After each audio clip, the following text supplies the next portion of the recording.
आज सही नहीं है, महल मठाई तो दही नहीं है। लगनी जज आज सही नहीं है,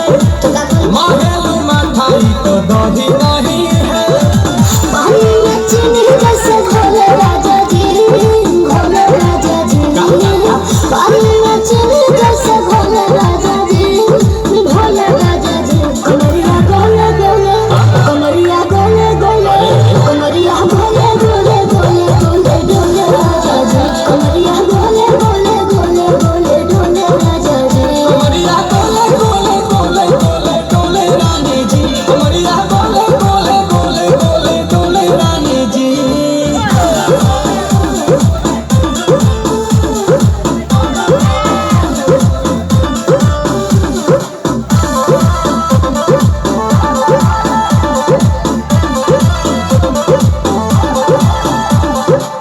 लगलू उठे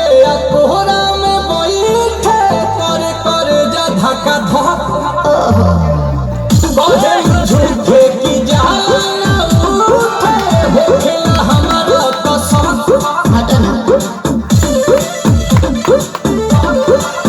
सुनो महाराज जी सन्ना दवा हमरा जी सन्ना फटाफट ला दो जाके ओ मेरे जी सन्ना बात तो मीठी मीठी बोले राजा जी बोले राजा जी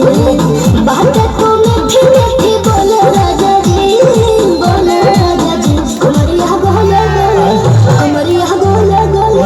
कमरिया बोले बोले बोले बोले बोले राजा जी कमरिया बोले बोले बोले बोले राजा जी कमरिया बोले बोले बोले बोले बोले रानी जी, कमरिया बोले बोले बोले बोले बोले रानी जी।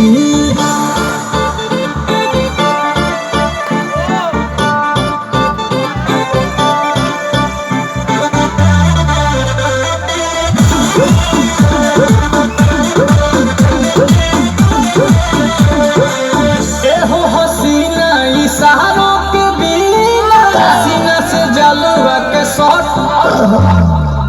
होला ए रानी गरम जवानी पानी पिए लुगाटा गट